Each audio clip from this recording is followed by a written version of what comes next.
Can you guys all say Team Say on 3? 1, 2, 3.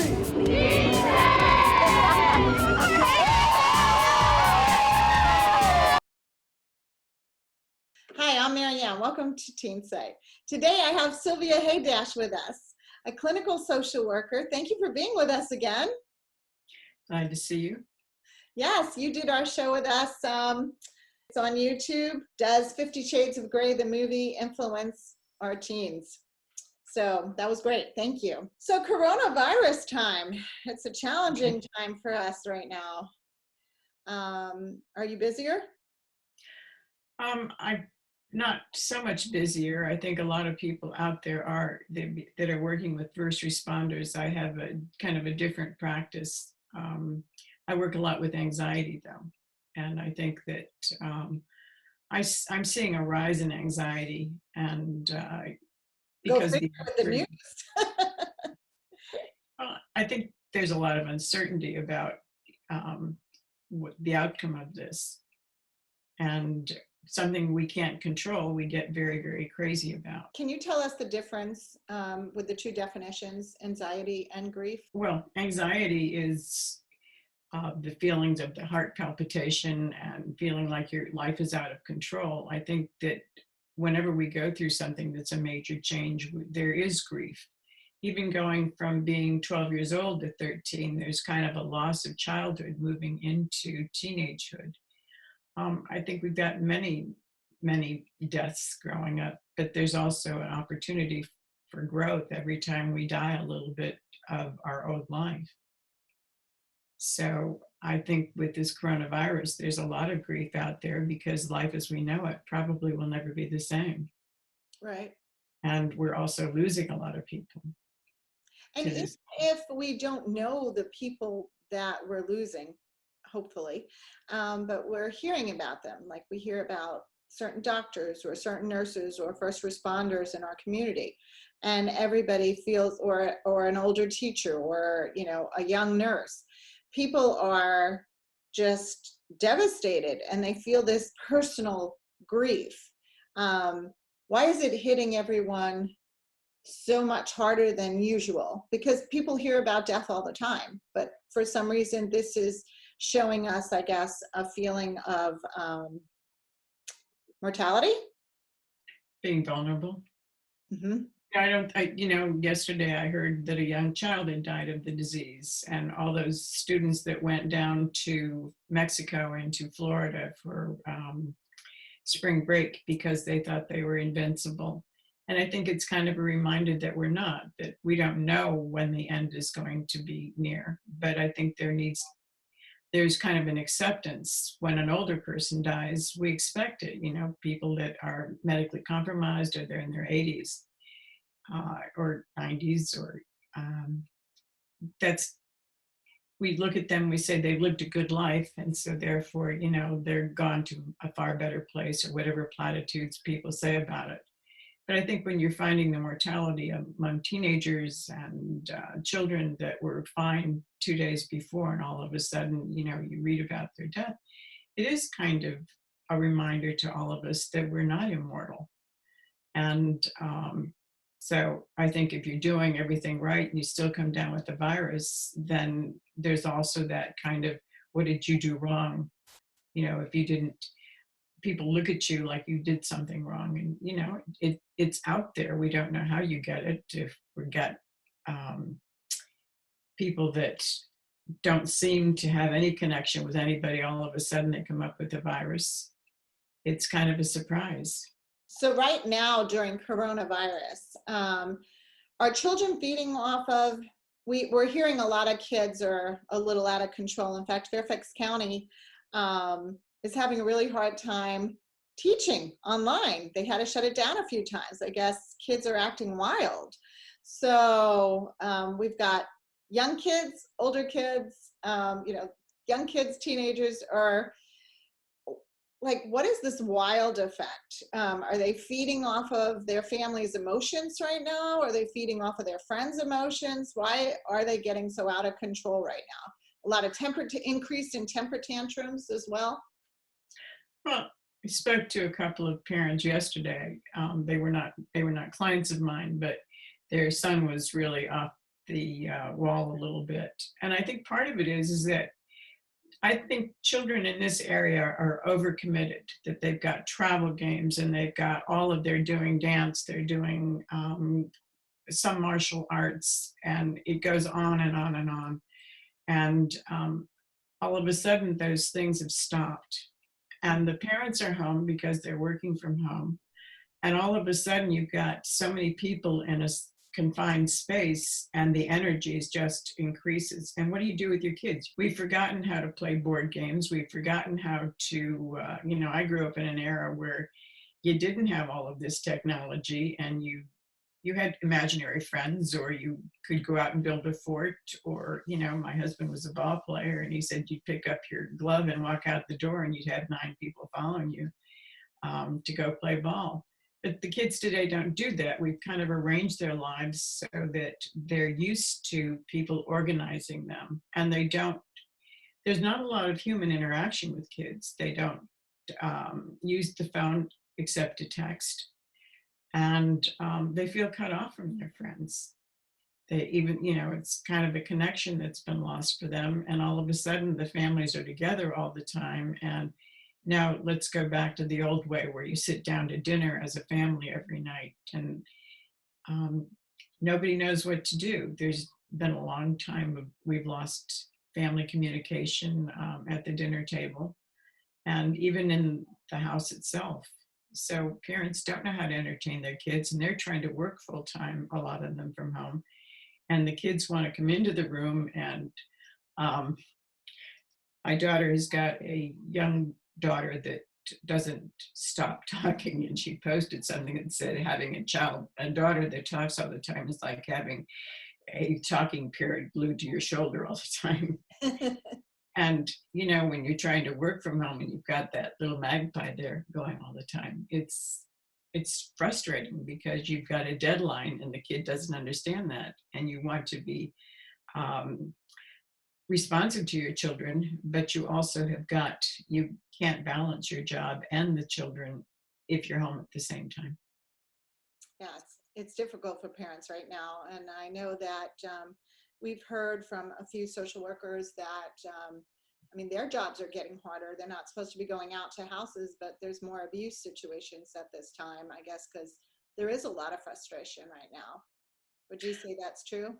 Absolutely. And I think that a lot of marriages seem to be falling apart, from my understanding, that they, I guess I've heard from a couple of people, I could tolerate my spouse as long as, he worked and she worked. But when you're home 24/7, what do? I'm either drinking a lot more or I'm beating the kids, It's awful.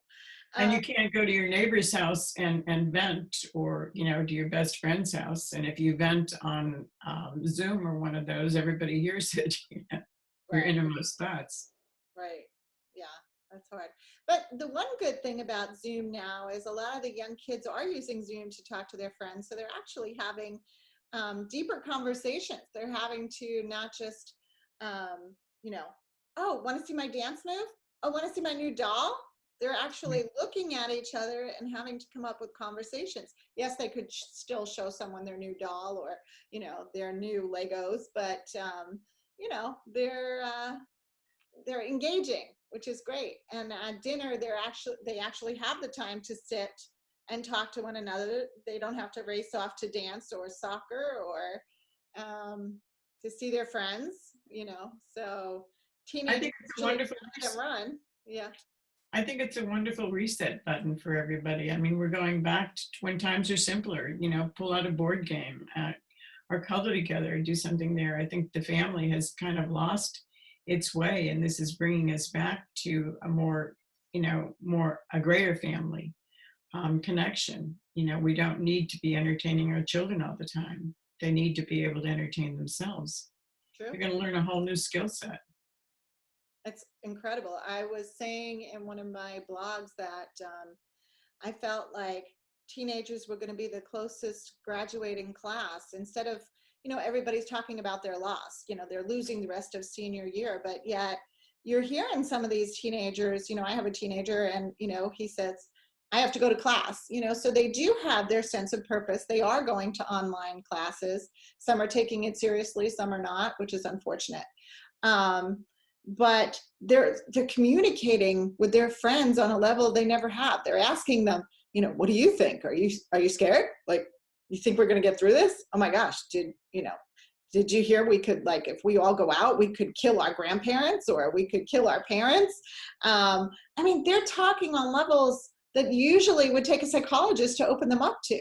So what do you think of that? I think it's great. The art of communication has been lost for quite some time. If I call I work with a lot of teens, and if I'll call them on their phone to remind them of something or to ask them something, I get their voicemail.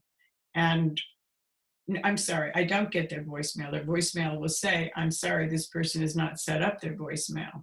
No. So you have to text them and then they'll respond. And now I think that they're having to get into a conversation that says, other than a text, you misread a lot that comes in a text. And maybe this is a better way of learning to communicate with one another, that when they go out to eat after this is all over and done with. I've been in a restaurant many a time where the kids are all sitting at the table having dinner together, but they've all got their phones out and they're all texting. Yeah. And that's, I thought, whatever happened to good old conversation? Right.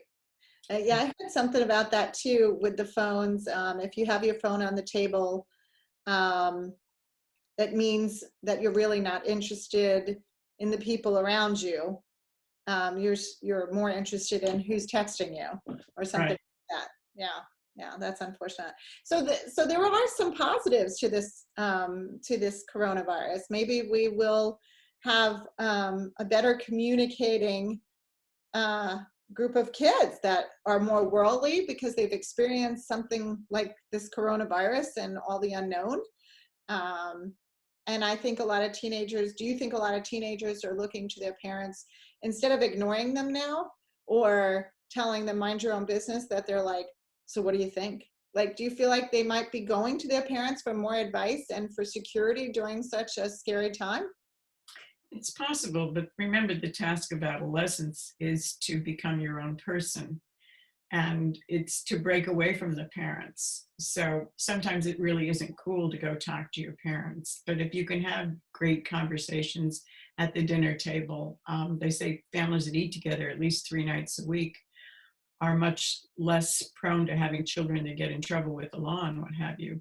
That when you reconnect together as a family, you become more cohesive, and it's possible that conversation will continue onward. And I don't believe we grow stronger as people when we're standing up on top of the mountain going hallelujahs and everything wonderful.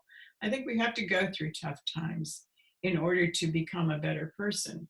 And so I feel badly for this graduating class because they're missing out on the proms and all of the things that your senior year signifies. But I also think that they're going to go out into the world a more mature person because of it. They're going to learn life lessons that they never would have learned had they not gone through this. And I think I put that in one of the blogs, that it was like an emotional immersion instead of a language immersion. Like when you go to another country like China to learn the language, but I mean they are really being immersed in emotions, so many different emotions. So how many of them go through life not feeling because they go from one task to the next to the next? Kids today, I've got one girl who's in dance, and she dances 6 nights a week and for a couple of hours. And where's your downtime? When do you just kind of sit in a chair and go, wow? I'm a huge fan of the Zen way of living that's doing meditation, it's going inward, mindfulness. I teach that to people that are anxious, because I think that unless we can let go of the world and go inward, that our anxiety is going to overtake us. So we need to find ways to self-soothe. And if you're not really tasting life, you're just walking through and doing, we never get into the act of being a human being. We remain human doings. Just like a robot. That's right. Yeah, yeah. Okay. So during the quarantine, when when they're watching the news or they start to panic and they feel like they don't have any control, like there's no ending to this. They're saying, this could go on for a year, this could go on till June, maybe this next, and then instead of giving you comfort, like we're going to have a vaccine, we're going to have something positive come out of this, they're saying, well, next winter we might see even more deaths because, it's going to explode again. And so now you're not finding comfort in knowing, okay, when we get through this and we get back out, everything will be normal. We'll have a vaccine. They're saying, no, wait for it. You're going to have more, terrible things happen to us. So how do we deal with that emotion? It's a big emotion. It is, but normal's a setting on the washing machine. You have to remember that. That there really is no normal. I think we create a new normal every day, and we have to be aware of that. And it won't go back to what it was. I think, they talk about sporting events and concerts and what have you. You're not going to have kids in mosh pits anymore. You're going to find there's going to be perhaps a little bit more hesitation to be on top of the person next to you at whatever event you're doing. I know that we were scheduled to travel next month, and I mentioned the trip was, of course, canceled because part of it was in a plane and the other part was on a ship. Yeah. And I mentioned something to my brother-in-law, and he said, "Oh, you never catch me on a ship again." And that's unfortunate for cruise lines. Yeah, it is. But I think you're going to find that because they're like a floating petri dish as far as I'm concerned. But we've discovered. Yeah, life has got to change. Yeah. Maybe we need to fill our lives with more basic, more important things like people and family, and just enjoying the beauty around us rather than having, this frantic pace where we never slow down. Right. And that will definitely help teens become better adults in my eyes. I mean, I think it's wonderful that they're slowing down and just not in a gear that, we're like, oh my gosh, do they sleep? Do they, do they think? Do they just, click, click, click, click, click, click, like a video game? And then I had someone say one time, a teenager's not going to sit down and watch an hour of Teen Say. And I said, why not? There's so much good information here. He said, no, it has to be under 30 seconds. That's their attention span. That's terrible to say that. I mean, I think it's because of the technology. It's the video games. And, we're finding that it's really damaging the brain of these kids. And we've turned a whole generation, I think, into ADHD children because they flip from one thing to the next because they have to be entertained all the time. And as I say, we need to learn to slow down and to be mindful and to meditate in order to grow. And so at what age do you think you could teach a child to meditate or do yoga? I've been doing with kids since they've been 4 or 5. I mean, in my practice. So I think you can teach. It's actually better to teach them at a very young age because then they'll grow up with it and they'll know when they're stressed that they can self-soothe. They'll get out of that reptilian brain and move into the logical brain that says, this too shall pass. It's a wonderful skill to give to somebody so that, we don't know when this is going to end, but if we're anxious about it, what do we change? We don't change anything. We just get more and more anxious. But if we accept it for what it is, then we learn ways to cope within it, create something beautiful, learn a new language, do something that's different. People are sad that they're not with their friends. Well, we have wine every Friday night with my sister and her husband who are in Connecticut. Just get on Zoom and it's like having them in your living room. Do something that will reconnect. Except we're making eye contact and we're actually looking at people and paying attention to them. Whereas in person, I mean, sometimes it's hard, to do that. How many people do all their telephoning as they're driving down the highway because they just don't have any extra time in their lives? Right. Yeah. And right now, there's no They walk deadline, around stores talking to themselves on Bluetooth, right? right? You're like, I remember when Bluetooth first started, and I'd be in Costco or something, and somebody would be walking next to me, and I would say, "What? No, no, no, I'm on the phone." It's like, "Oh, excuse me," you know. Or if your kids were, running about, and somebody's like, "Shh," like, "Oh, I'm sorry, you're on the phone. This is a supermarket. Take it to your car."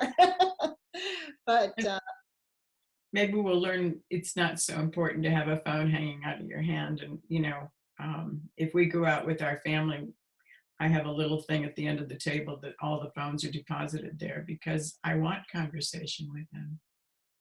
that's And yeah.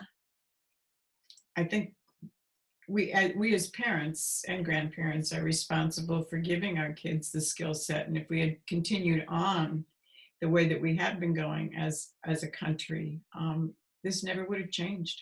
I had a cardiologist say to us, these moms, for them, this is a piece of cake. They're like, same practices, guys. Wash your hands. Yeah, the cleanliness, I think, is a plus. Maybe, people won't go to school when they have the flu. I know this past winter, a lot of kids went to school when they had the flu if they were fever free because they said, we can't stay home a week from high school. So instead, they went and contaminated all the teachers and all the other kids. They went to school. They didn't have a fever.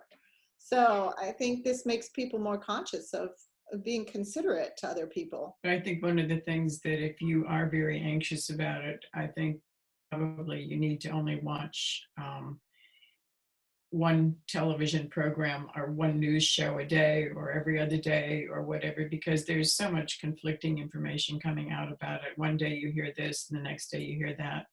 We have to remember that this is an emerging disease. We don't know much about it, and we're finding out new things as we go along. There was no set protocol for how to handle it, and I think that's why it changes so quickly. All the things that you'd heard about it. As long as you take care of you and your family, and you do what's expected to stay at home and wash your hands, and find some way to connect, maybe you won't feel your loss is great. If you've gained your family back or you gained a friend's back, that stop looking towards the future. Live one day at a time, because that's all we're promised is one day at a time.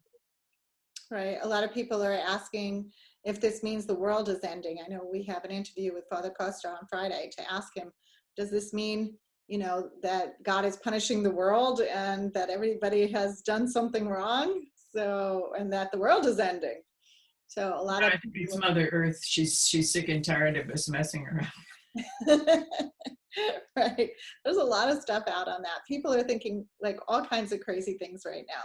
So thank you so much for talking to us about this stuff and helping us clear it up.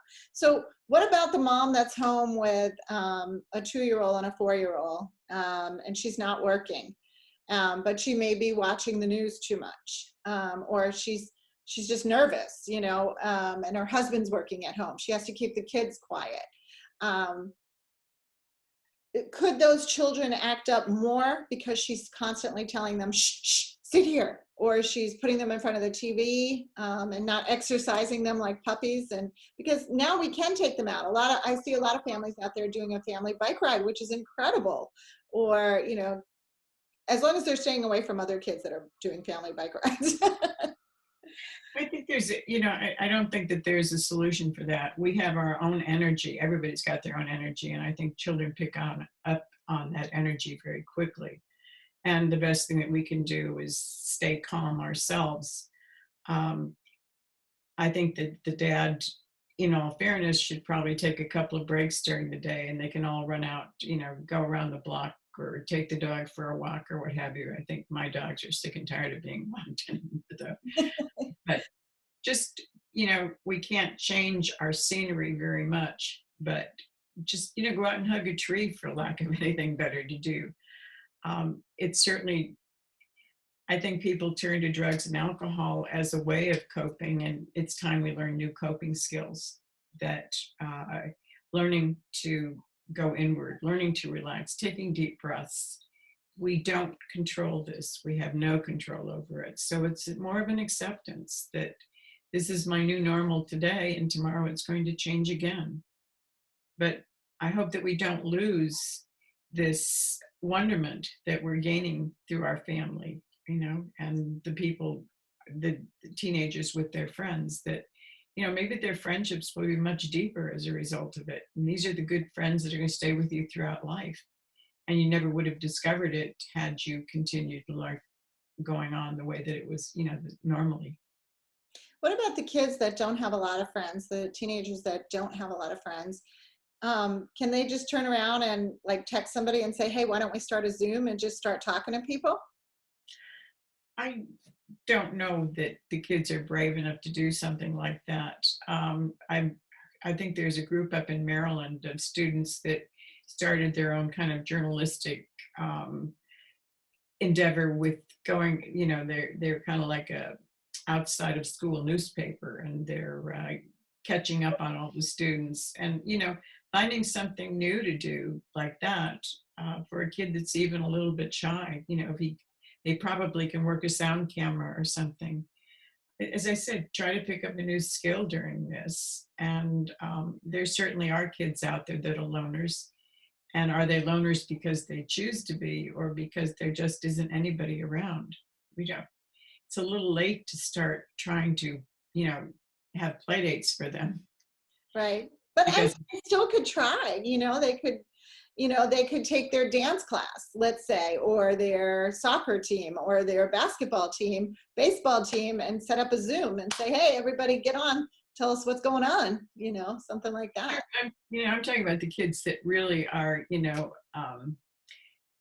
say antisocial. They're kind of asocial, Right. that they just don't seem to fit into a group. But as long as they've got one or two friends, they should really connect with them. I would hate to think that there's any child out there that doesn't have one person that they can count on in their life. And Although, maybe with those kids, parents can engage, their bigger families. Like you said, you're calling your brother in Connecticut, or your brother, sister, sorry.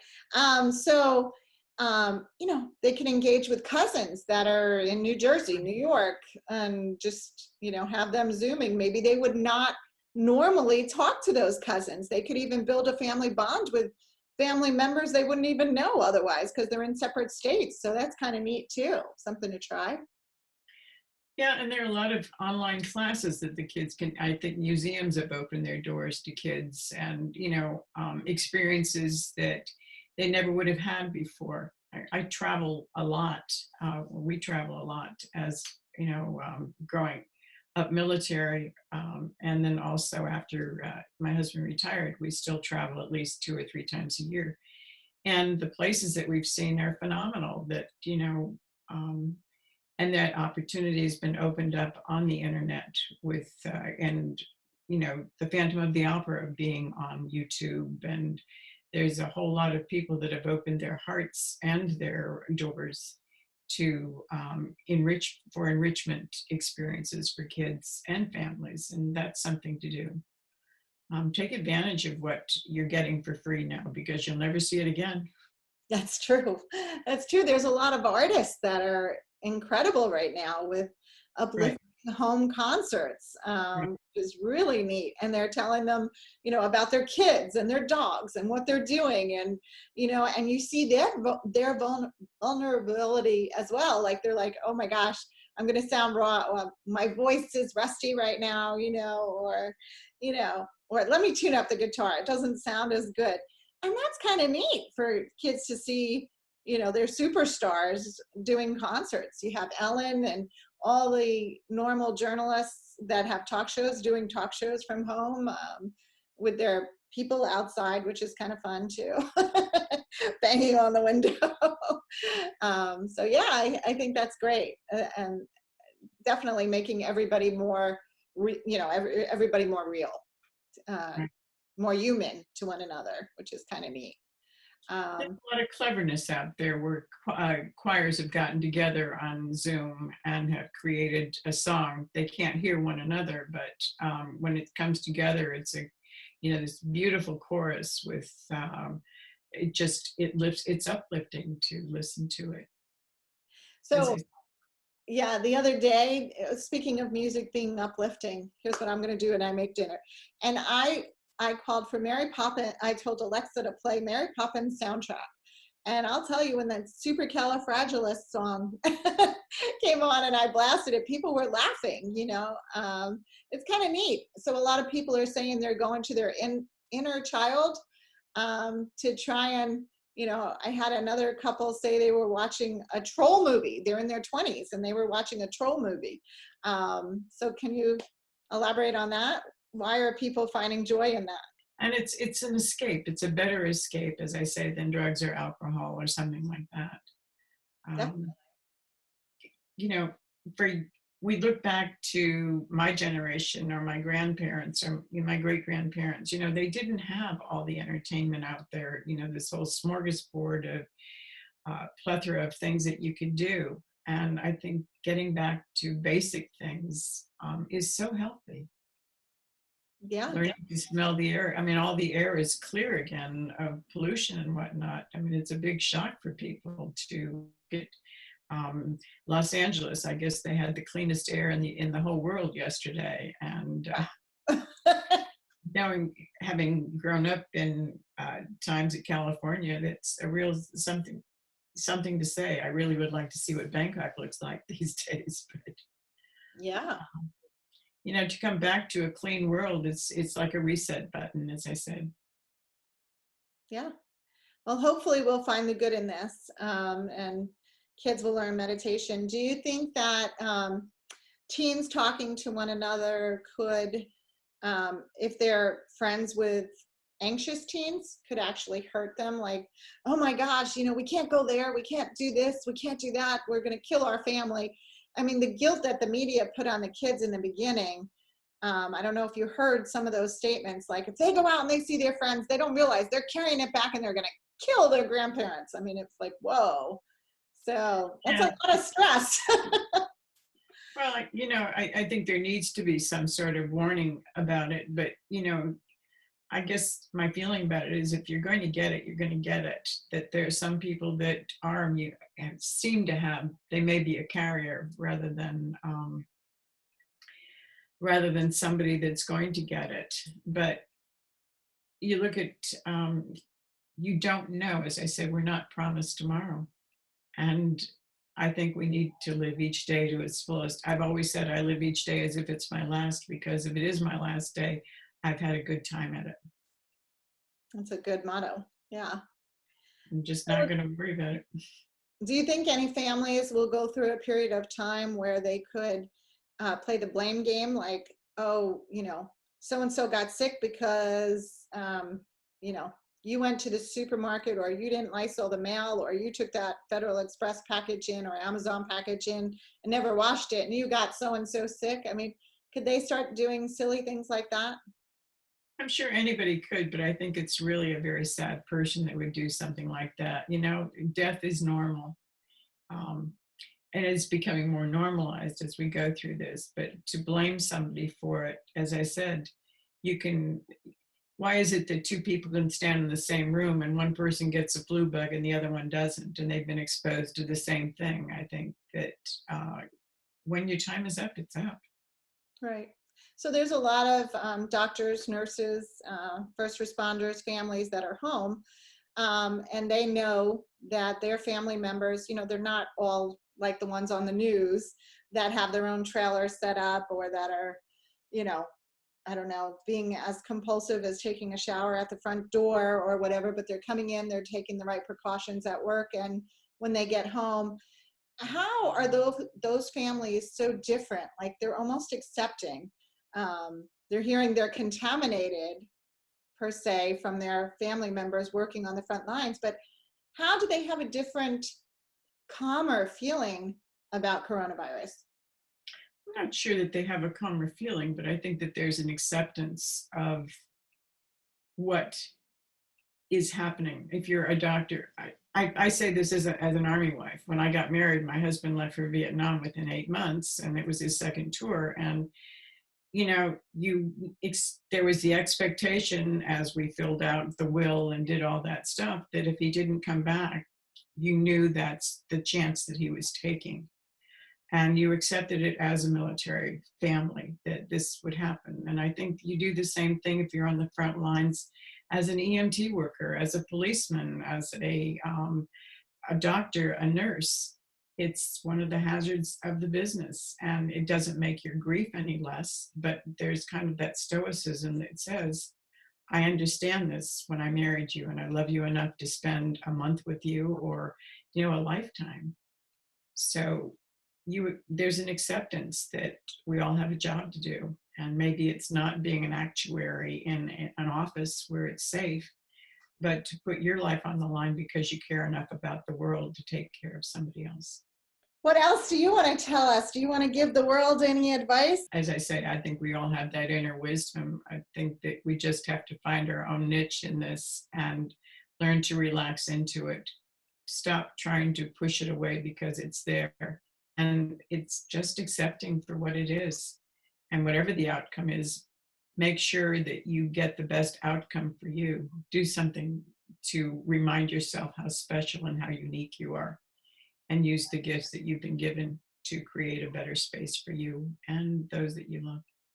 Yeah, they could really make it fun. They could take a guitar lesson or a piano lesson online and start playing in the house. If they have instruments readily available, they could do all kinds of there's art classes online, or as I say, learn a new language, all of these things.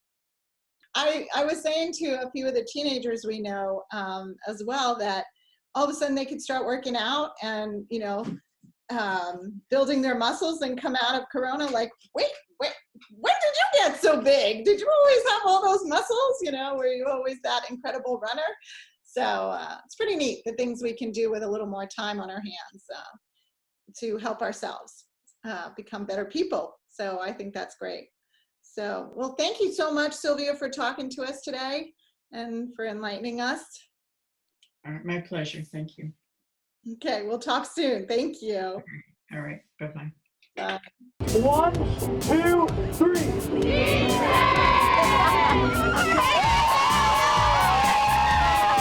One, two.